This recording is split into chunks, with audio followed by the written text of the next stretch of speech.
Hi, I'm Arjan Visser, a human-centered futurist, a friend and sparring partner for entrepreneurs and diplomats who dare to pioneer, those who shape the direction for a human-centered creative age.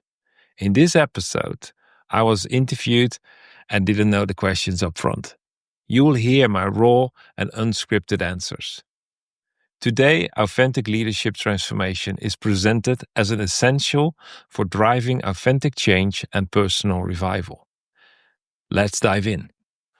What transformation story has impacted me the most during my own journey? Well, actually, there's so much to pick from, but what is the most inspirational story? What impacted me the most is that people around me take courageous, bold steps into what they sense that could be their future. They take a risk. They switch careers. They sell the business, start a new business, become a serial entrepreneur. Those stories impact me the most. The reflection I receive from those people is that my life and my choices inspire them, which is good to receive, to hear, because I don't recognize it that clearly by myself.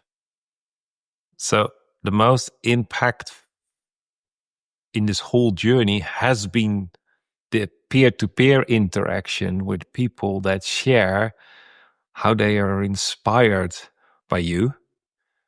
Well, my own experience was I'm inspired by them. And I can give many examples, but one example that really stood out, and we talked about it in the previous episodes, both, that it's not an easy ride. To futurize who you are becoming really demands that you listen to the inner dialogue and it's to express what's already there in your heart. And in most scenarios, the voices in your head are just too loud. Voices of expectation, voice of past experience. So it's a tough step. It's worth it. Everyone gives me the same feedback. Thank you for pushing. Thank you for guiding me through this step. And I remember that one person, he shared with me that he couldn't imagine what in a couple of years would be his preferred future. Pushed him, I pushed him. I didn't succeed at all. So we decided to postpone and connect the next day. Next day, he said to me, Arjen, I've seen it. I'm going to sell my physical business location. And he was a publisher, and he still is a publisher of over 100 magazines. He said, my wife and I have this dream to travel the United States, go from state to state all year round. Why delay? So they sold their property, they bought a huge RV, made that their mobile business, and started running their business from this new place that they could take with them through all the states. So the desire of freedom and adventure, those core values, manifested. His business got to the next level. He extended his business. And at the same time, everything converged in, this is the life I desire. The levels of energy when you speak with him are higher. And then the big question towards him, how much did it change you? And he said, I don't know. I'm so close to it. I have to live with myself every day. So I don't see that I have changed much. But I've seen through the years, I've seen him making big steps. It was a leap of faith. It was a risk worth to take. And he is a more fulfilled, better, even nicer and more pleasant man to talk to. his life experience, his reference is so much extended. And the only thing he actually did with hindsight, listen to his heart, find language to express it. His brain, his imagination could catch up, pictured it. He got the faith, he got the energy, he made the choice. And I believe that in all transformation stories is key. They made the choice. They didn't let it happen. They switched to that higher level of maturity, that life is not happening to me, it's not happening through me. No, life is happening for me. And I take the invitation, I choose, I take risk, I switch gears, I change my mindset, I change my circumstances, my environment. Bottom line, life. Life is extended, life is way more fulfilling, and the business flourishes as the people flourish. How does reviving your business also revives you as a person? Or when you help someone to revive their business, how does it influence their business? It's a fascinating perspective. And I think it's even a paradox, because the question in itself is an outside-in question. Now, first the environment changes, then the person. What if it works the other way around? What if the person being revived, meaning finding life by living, leading from the inside out, finding language to express what they sense, what their heart desires, using that language to express it to themselves and others, that changes a person, their belief system. That changes a person, their actions, behavior, and results. That leads to a changed environment. So what if the personal revival is first and results in an environment that changes? Then the environment keeps the momentum to sustain the personal revival. And the people that are welcomed in that environment are inspired by the modeling through you as a leader for personal revival, and the environment that is aligned with that revival. It inspires them to listen to the insight and start that personal awakening and transformation journey. So although we live in a world where we tend to think it's outside in, personal revival, leadership, authentic leadership is inside out. And that is leading before the environment aligns. Then your business becomes the vehicle to express who you are, share your voice, deliver the added value you carry, and create the sustainable environment for others to flourish and be inspired too. So in short, I believe the order is different. Personal revival precedes business revival. Then business revival becomes a business alignment to who you are becoming, and what you want to add to this world. It's always interesting to see someone shift from feeling stuck to sensing who they are becoming. And it's not just a moment. Actually, in every peer interaction, every coaching session, conversation, peer-to-peer conversation, it's that moment that our brain wants to communicate. You're stuck. And then we have to change that, we connect to our hearts and sense the opportunity. So I mentioned RISK, risk, taking risk, the entrepreneurial side of our leadership. And our brain will love to tell us, do it again, repeat your previous success. Our heart loves to recognize the emerging future. So it comes down to the choice.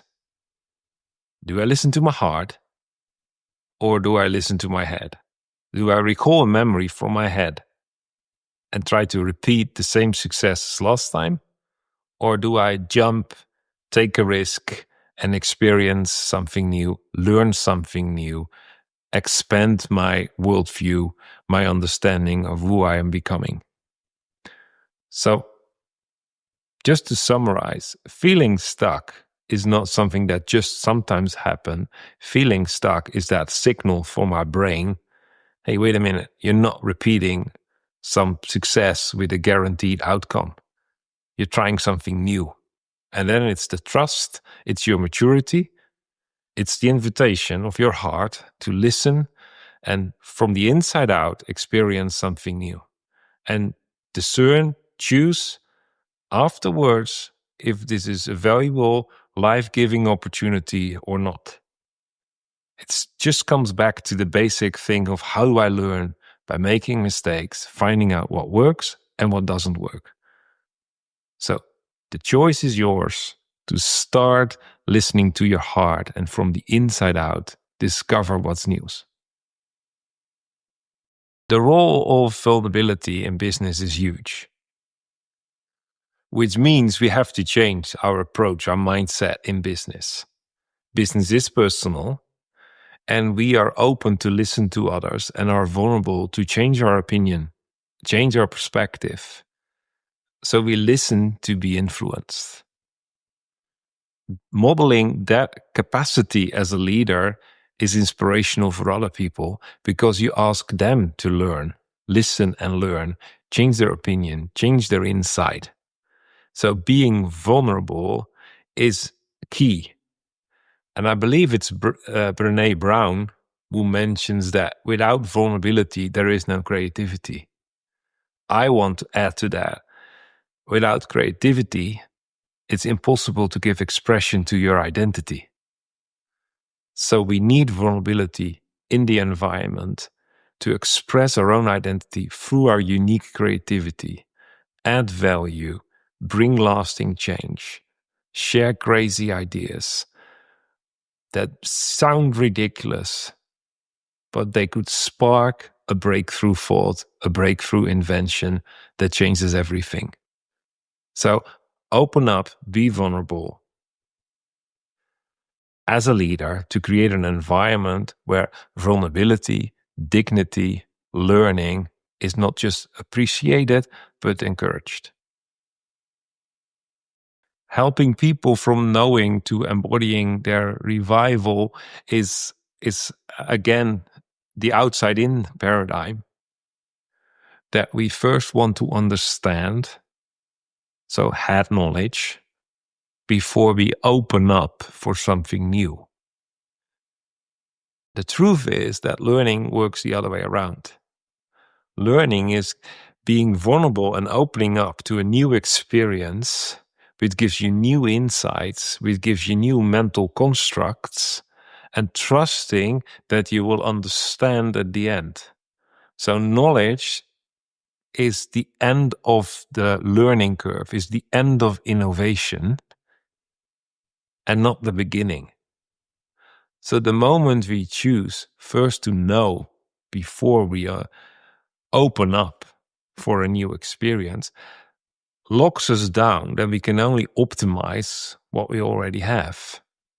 If we want creative, lasting change, a new era where people flourish, where identity and purpose are protected and prioritized, we need to open up, experience first, change from the inside out, have that personal revival.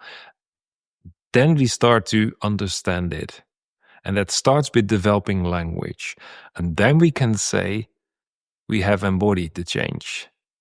Because an embodied change is the result, including a language to explain it to others, to inspire them, and primarily to yourself first.